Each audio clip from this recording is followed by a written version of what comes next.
मीरा माथुर एक ऐसा सिनेमा है, एक औरत के साथ जो बीती हुई उसकी आप बीती है उसकी कहानी है। एक शादीशुदा लाइफ में कितनी सारी प्रॉब्लम्स होती हैं और हर औरत को एक सम्मान की ज़रूरत होती है। तो उस सम्मान को पाने के लिए उस औरत की एक लड़ाई है और जिसको वो बखूबी जीतती है। उस लड़ाई में वो अपने पति के साथ में उसका लड़ना और बहुत सारी प्रॉब्लम्स फैमिली को लेके, समाज को लेके, और जो एक औरत की जिम्मेदारियां जो होती हैं वो बखूबी कैसे निभा के जाती है। लेकिन सब कुछ होने के बावजूद भी औरत को सम्मान नहीं मिल पाता है। तो वो औरत बस वो एक अपने सम्मान को पाने के लिए ही एक मीरा माथुर की कहानी है, जिसे आप 12 तारीख को, जैसा उन्होंने मैडम ने बताया कि 12 तारीख को आप लोग फिल्म देखने वाले हो। और उम्मीद करता हूँ कि सब लोगों को फिल्म बहुत पसंद आएगी। बहुत छोटी कोशिश की है, लेकिन उस्मान सर, रोहित और मोहम्मद मुनव्वर खान साहब, इन सब के सहयोग से फिल्म बहुत अच्छी बनाने की कोशिश की है। इन लोगों ने मेरा बहुत साथ दिया। बहुत सारी प्रॉब्लम्स की वजह से फिल्म बहुत टाइम के बाद हम लोग बहुत मेहनत करके बाहर तक लेकर आए उस्मान जी की बदौलत से। और आज फिल्म आपके सामने है और 12 तारीख को लोगों की नज़रों के सामने खड़ी होगी फिल्म। सबका प्यार मोहब्बत के साथ फिल्म को देखें और सक्सेस कराने की कोशिश करें। Thank you so much. Sir, आप बताइए कि स्टारकास्ट कैसे फाइनलाइज की गई है और क्या रिसर्च करनी पड़ी आप लोगों को इस कहानी के लिए? मेनली पहले तो मैं यही बता दूं कि एक औरत ही औरत का दर्द जान सकती है, कभी मर्द नहीं जान सकता। उसका सबसे बड़ा दर्द होता है उसका औरत होना। जब हम इस पर रिसर्च कर रहे थे कि मीरा माथुर एक ऐसी लड़की है जिसमें वो अपने आप को ही ढूंढती है कि क्या मैं वास्तव में कंप्लीट वूमेन हूँ। अगर मैं कंप्लीट हूँ तो एक मेरा हस्बैंड मुझसे पूरी तरह से खुश क्यों नहीं है, और मैं ऐसा क्या करूं कि वो खुश रहे। तो वो लड़की वही महसूस कर सकती है जिसकी लाइफ में ये सब चीज़ें बीती हों। खुशी राजपूत की फैमिली से कुछ ऐसा रहा। जब हमने स्टार कास्टिंग की तो उनसे बात किया तो कहीं ना कहीं उनकी बैक लाइफ में एक दर्द था। वो दर्द रहेगा तभी वो समझा पाएगा सामने वाले को कि नहीं, प्रॉब्लम तो है। जिसने दर्द ही नहीं देखा वो कैसे समझा पाएगा। तो मीरा माथुर की जो एक स्टोरी है वो खुद अपनी नहीं है, उसकी इस समाज की स्टोरी है। सर, और जैसे सर ने कहा कि थोड़ा समय लग गया फिल्म को बाहर लाने के लिए, तो एज अ प्रोड्यूसर कितना चैलेंज था लोगों के सामने फिल्म प्रेजेंट करने के लिए? सबसे बड़ा तो कोविड का था। हम लोगों ने इसको बहुत अच्छी तरह से रिलीज़ करने का सब कुछ किया। 20 मार्च को रिलीज़ थी, सारा ऑल इंडिया पब्लिसिटी हो चुकी थी। 14 मार्च को थिएटर लॉक हो गए। उससे बड़ा दर्द तो मैं शायद मीरा माथुर ने भी नहीं सहा जो हमने सहा। सही बात है। वो सहना ऐसा सहना था कि एक औरत से भी ज़्यादा दर्द था एक प्रोड्यूसर को। लेकिन फिल्म को सब लोगों ने सपोर्ट किया। एक मोरल सपोर्ट होता है ना सबका कि नहीं, हम अकेले नहीं घिरे हुए हैं। उस मोरल सपोर्ट में जो 6 महीने बीते हैं ना, मैं सबसे पहले यही कहूँगा कि मीरा माथुर साइड में रखते हैं, इस इंडस्ट्री के लिए थोड़ा सा बात करते हैं। इस इंडस्ट्री ने इस समाज को बहुत कुछ दिया है, इस समाज को बदला है जो हमारी दुनिया है। और फिल्म को देख के ही आगे की जनरेशन आगे जाने की कोशिश करती है। और हमने ऐसे ऐसे लोगों को खोया है जिसने इस इंडस्ट्री को बहुत कुछ दिया है। तो शायद हमारे एक मीरा माथुर का दर्द बहुत छोटा था, जो उनको खोने का दर्द ज़्यादा था। बड़े बड़े स्टार्स, म्यूज़िक डायरेक्टर, बड़े बड़े डायरेक्टर, बहुत लोग गए, साथ छोड़ के गए हैं। और ऐसे माहौल में गए जिनके लिए हम लोग दुख भी प्रकट करने उनके करीब तक नहीं जा सके। तो उससे ज़्यादा दर्द तो नहीं था। तो जब हम उस दर्द को फील कर रहे थे ना, तो शायद हमें अपना दर्द कम महसूस हो रहा था। तो मैं तो यही कहूँगा कि ये इंडस्ट्री हमेशा एकजुट थी और एकजुट रहेगी, चाहे कितनी भी विपदा है, कितनी भी प्रॉब्लम्स आए। ये फिल्म इंडस्ट्री एक ऐसी जगह है जहाँ पे किसी तरह का किसी को अपना सेल्फ नहीं चाहिए, उसको समाज के लिए चाहिए, उसको अपने इर्द गिर्द जितने लोग हैं उनके लिए चाहिए। एक फिल्म हम बनाने जाते हैं तो अपने लिए नहीं बनाते, समाज के लिए बनाते हैं। और समाज के लिए हमारे संग 2000 लोग वर्क करते हैं। तो 2000 वर्क करने में उनका फैमिली का चलता है काम। वो काम रुका हुआ था, लोगों को प्रॉब्लम्स थी। जब लोग सड़कों पर थे तो उनमें हमको नहीं पता था कि हमारी इंडस्ट्री से कौन लोग हैं। हर समाज के लिए आवाज़ उठ रही थी, हर समाज के लिए एक नेता आया था, हर समाज के लिए कहीं ना कहीं से फंड आया था। एक हमारी इंडस्ट्री ऐसी थी जिसका कोई रहनुमा था ही नहीं, चाहे वो डीओपी हो, चाहे वो क्रू मेंबर हो, चाहे टेक्नीशियन हो, चाहे आर्टिस्ट हो, कोई भी हो, एनीबॉडी। तो जो फील किया है ना हमने, उस फील में और भी स्टोरी लिखने के लिए हम मजबूर हो गए। तो सर क्या कहना चाहते हैं कि इंडस्ट्री में सपोर्ट नहीं मिलता है? क्योंकि बिल्कुल सपोर्ट नहीं है, हमारे लिए स्टैंड कोई नहीं ले सकता। सर काफी स्टार सपोर्ट किए हैं, सलमान खान सपोर्ट किए हैं, लीडर सपोर्ट किए हैं, एसोसिएशन को सपोर्ट किए हैं, एक ऑर्गेनाइज तरीके से सपोर्ट किया। देखिए उसका भी तौर पे सपोर्ट नहीं हुआ, लेकिन एक देखिए जब आपको रोटी मिलती है ना वो सपोर्ट होता है, आपको किसने कहाँ पे क्या दिया वो सपोर्ट नहीं है। मैं तो यही बोलूंगा कि सपोर्ट हुआ है डेफिनेटली।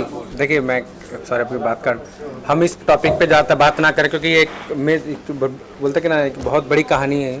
हम जितना नहीं, मैं उसी टॉपिक पे आ रहा हूँ। तो हम लोग जब जो दर्द को सहा ना, जो देखा है वो ये दर्द छोटा था, तो हमने मीरा माथुर को संजो के रखा।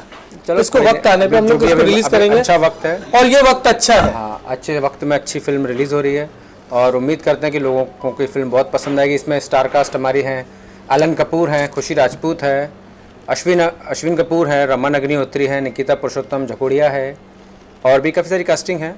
और सब लोगों ने बहुत अच्छा काम किया है फिल्म में। और फिल्म बनाने के लिए जितनी मेहनत करनी चाहिए थी, हमारे कास्टिंग से लेके, हमारे आर्टिस्ट से लेके, हमारे क्रू से लेके, हमारे प्रोड्यूसर डिपार्टमेंट तक हर किसी ने बेहतर काम किया है। और इस फिल्म में देखो प्रॉब्लम्स हर लाइफ में होती है, अब हम प्रॉब्लम्स को देख के तो हम रुक नहीं सकते। और जो भी आया जो गया वो बीत गया, अब हमें ये देखना है कि हमें कैसे करके हम आगे बढ़ें। और मीरा माथुर है, इसके बाद हमारी एक लखनऊ मेरी जाने को फिल्म और है और एक फिल्म और है हमारी। तो बैक टू बैक काम है। अभी बुरा वक्त 2020 हम सब लोगों के लिए बहुत बुरा गया है, तो ऊपर वाले की दुआ से और हम सब के साथ और मोहब्बत के साथ में हम आने वाले वक्त को अच्छे से गुजारें। और मीरा माथुर की एक सक्सेस के बाद में हमारी लखनऊ मेरी जान है, जो वो बहुत जल्दी उसका भी शूट शुरू होने की तैयारी में है। और उम्मीद करेंगे कि सारे लोग वापस से हमें हेल्प करें और सपोर्ट करके रहें।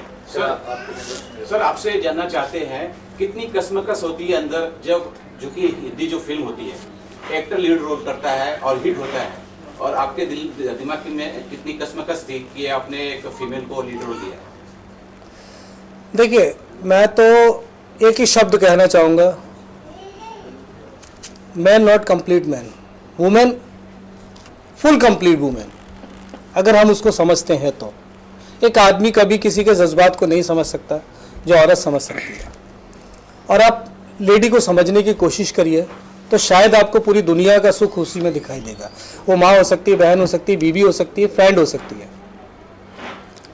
और औरत को समझने के लिए कुछ नहीं चाहिए, सिर्फ 2 अच्छे शब्द चाहिए और उसकी मेंटलिटी चाहिए कि वो तो आपसे चाहती क्या है।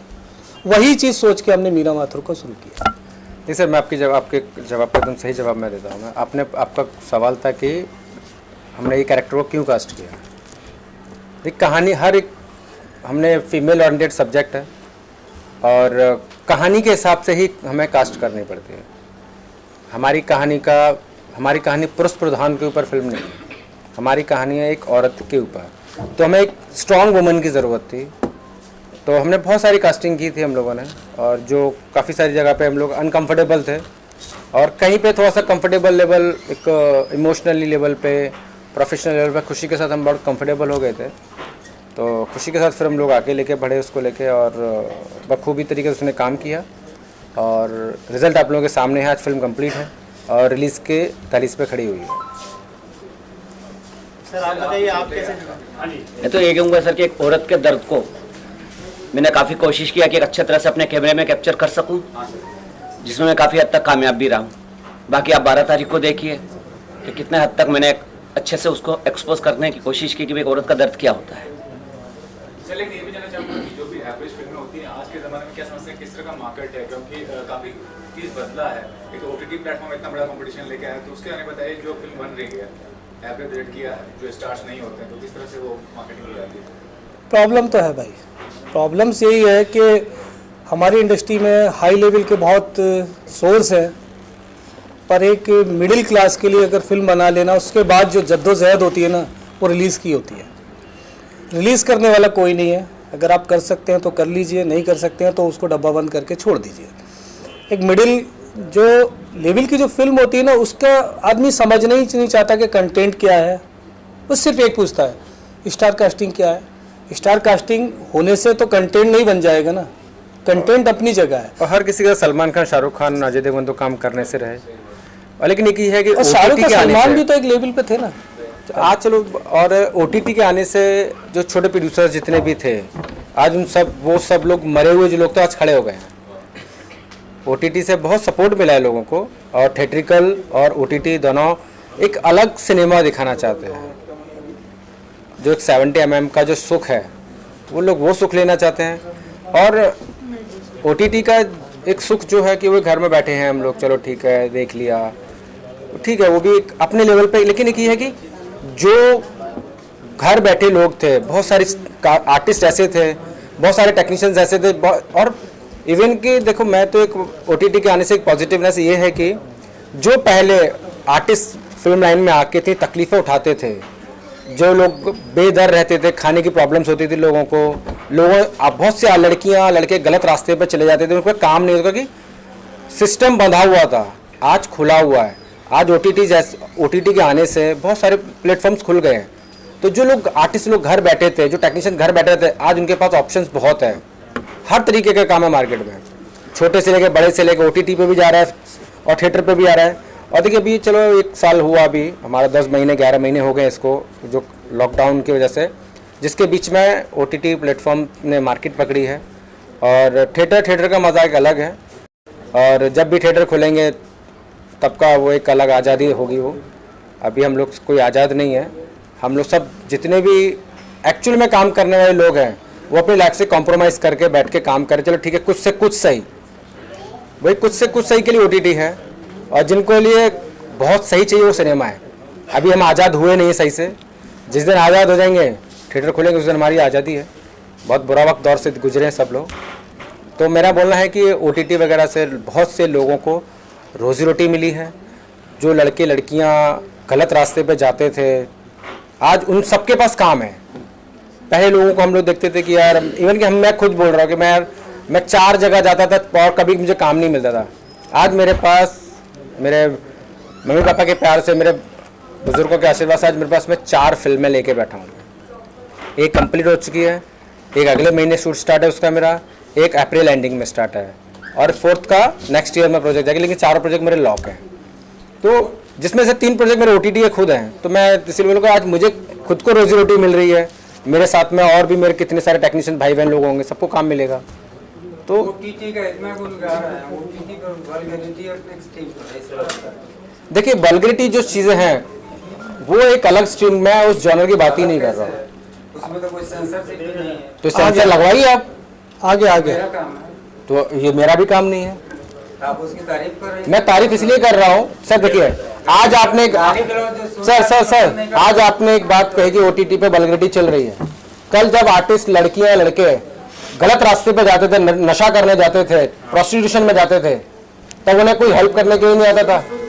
आज वो OTT हो या कोई भी सिनेमा हो, चाहे सिंगल स्क्रीन हो चाहे मल्टीप्लेक्स हो, हर जगह पे न्यूडिटी, हर तरीके का सिनेमा बनता है।